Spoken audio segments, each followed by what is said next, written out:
ตื่นเช้ามากันลูกหนึ่งเข่าปะไพดังฟื้นดังไฟเห็ดเวียกเฮือนเวียกสารเห็ดอยู่เห็ดกินทุกคนคันบ่เห็ดกับบ่ได้กินทุกคนบายดีเด้อพ่อแม่พี่น้องตอนเช้ามื้อนี้น้องหลากับลูกมาหาหนึ่งเข่าเป่าไพ่ทุกคนว่าเช้ากับบ่เช้าปานใดได้ทุกคนสวยเติบแล้วข้าวกำลังขึ้นอายทวนแบบนี้กลิ่นหอมขนาดเลยทุกคนเพื่อนครัวเฮากะหกในจักหน่อยน้องหลาก็สิมาทำความสะอาดปัดก่อนทุกคนฝนผ้าใส่ก็คือบ่มีฮอดบ่อนอยู่เพื่อนครัวน้องหลากับบ่มีแนวแอมหรือห้องว่าบ่มีพานั่นแหละทุกคนเพื่อนครัวแบบง่ายๆสบายๆอันนี้ก็พอเฮ็ดให้ทุกคนก็ได้ใส่ประโยชน์หลายเลยแต่ละมื้อแต่ละเว้นลูกมามื้อนี้เฮาก็สิมาปิ้งซีนงัวทุกคนมีซีนงัวอยู่ในตู้น้องหล่ะซื้อมาเต้มือเข้าตลาดพุ่นแหละซื้อซีนงัวมาบาทเดียวนี่กินได้ฮอด3 4 5เถื่อผู้ได้ทุกคนบ่ธรรมดาน้องหล่ะกินเถื่อละหน่อยประหยัดทุกคนกินโลบ่ได้เฮาต้องกินมื้อละเล็กมื้อละหน่อยฝนตกตลอดเฮ็ดมันก็บ่ค่อยออกเลยทุกคนเอ้ยน้องหล่ะก็เลยบ่ได้ไปหาเฮ็ดแต่เก่านี่สิกินแต่เฮ็ดช่วงนี้ก็สิมีซีนกับไข่ซีนนี่ก็ถือว่าเป็นอาหารดีของน้องหล่าเลยได้ทุกคนแต่ก็โดนสิได้กินเถื่อเพราะว่าราคาซีนก็แพงน้องหล่าปิ้งเอาเด้อทุกคนมื้อนี้ก็ได้มาเก็บเอาหัวสีไข่ก็คือแบบว่างา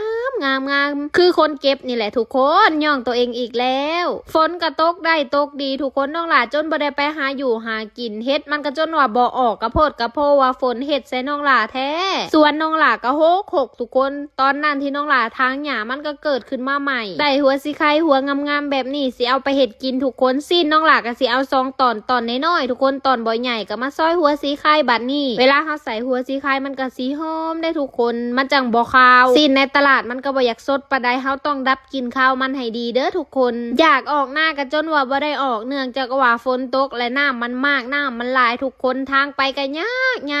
ก็เป็นชั่วโมงผู้ใดกว่าสิฮอดน้องหล่าเมื่อยทุกคนน้องหล่าก็เลยบ่ได้ออกแบบว่าเพื่อเฮาสิย่างฮอดนี่เฮาก็เมื่อยเพราะแห้งแล้วนี่ซีนเฮาได้มากก็สิประมาณนี้ทุกคนตอนบ่ได้ใหญ่ตอนน้อยๆซ้ำนี่น้องหล่ากินได้2 เถื่อเพราะว่าเถื่อละตอนเช้ากับเที่ยงทุกคนประหยัดประแยงขนาดน้องหล่านี่ก็ได้ข้าวก็สุกแล้วทุกคนมาหาสวยข้าวน้องหล่าก็1บ่ได้หลาย1เอาน้อยเดียวเพราะว่ากินผู้เดียว1ซ้ำนี่บ่เบิดได้ทุกคนต้องได้กิน2 มื้อผู้ใดนี่เห็นว่าโตใหญ่ๆแบบนี้น้องหล่าก็บ่ได้กินหลายเด้อทุกคนแต่ว่าแบบกระโตนนี่ก็คือแบบใหญ่แฮงทุกคนกินขนาดว่ากินหน่อยได้นี่พยายามลดน้ำหนักอยู่ทุกคนแต่มันก็เฮ็ดบ่ได้ผู้ใดมีวิธีดีๆบอกในเด้ออยากให้มันเหลือจัก40 โลนี่สิเป็นจังไดมันสิบ่เหลือแต่โครงกระดูกบ่ทุกคนแต่ก็ว่าน้องหล่าก็บ่เคยจ่อขนาดนั้นดอกทุกคนว้าวเอาซื่อๆนี่แหละน้องหล่ามีมนทุกคนเข่านี่ก็คือบ่ได้ฮ้อนเลยสวยก็แบบง่ายๆเลยปั่นไปปั่นมาขนาดว่ามีมนได้นี่ยังเฮ็ดมือแบบไวๆนะทุกคนนี่พอดีเต็มกระติบหน่อยเฮาติบก็บ่ได้ใหญ่ได้ทุกคนติบน้อยๆนึงพอดีกินอิ่มผู้เดียวน้องหล่าปิ้งซีนของน้องหล่าก็สิประมาณนี้ทุกคน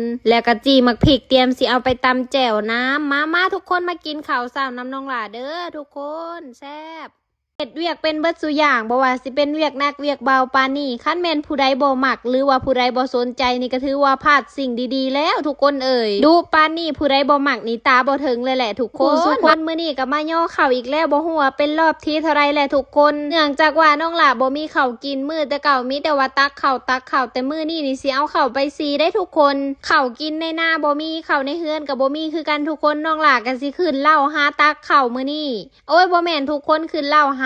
ย่อเข่าไปสีเพราะว่ามื้อนั่นแม่ของน้องหล่าเพิ่นก็ได้ตักแล้วมื้อนี้น้องหล่าก็มีแต่ว่าสิเอาไปสีอย่างเดียวสีเข่าแต่ละเถื่อช่วงนี้ก็ถือแบบว่าลำบากแฮงทุกคนเพราะว่าเฮาเอาไปยากทางมันบ่ดีทุกคนแล้วก็บ่มีรถเอาไปพร้อมทุกคนลองทายมาเบิ่งดูว่าเข่าทางล่างน้องหล่านี่สิเหลืออยู่ประมาณจักสอบผู้ใดถ้วยถึกนี่ถือว่าเก่งแฮงทุกคนแต่ก็คือสิเก่งซ้ำน้องหล่าบ่ได้ดอกเพราะว่าน้องหล่านี่ย่อเข่าแบกเข่าไปซีเองก็ได้บ่ต้องห่วงเรื่องนี้เรื่องเวียกนักเวียกเบาสาวเราเฮ็ดได้เบิดสุอย่างว่าบ่นักก็เบิ่งเอาหน้าผู้และทุกคนจนว่าเฮ็ดหน้าเศร้าหน้ามองกัดแขวกัดคางไปจักนักบ่นักหรือเบาเฮาก็จำเป็นต้องได้เฮ็ดเองเบิดสุอย่างหั่นแหละทุกคนคันถ่าให้คนอื่นมาเฮ็ดให้ก็คือสิบ่มีดอกไผก็คือสิบ่มามักแบบเฮาผู้ใดใจดีก็มาเฮ็ดซอยน้องหล่านี่เด้อกว่าสิได้แต่ละอย่างนี่ก็บ่ง่ายเลยทุกคนนัก ย่อปีนไปปีนมาจนว่าลอยเบิดแขนจนว่าเจ็บเบิดคอขนาดยังบ่เฒ่ายังเริ่มเจ็บแอวแล้วทุกคนเพราะว่าน้องหลานี่เฮ็ดเวียกหนักหลายบางคนเพิ่นว่าน้องหลานี่เจ้านี่คือสิมีความสุขเวลาเจ้าเฮ็ดเวียกบ่ว่าสิเป็นเวียกหนักเวียกเบาเจ้าก็ยิ้มตลอด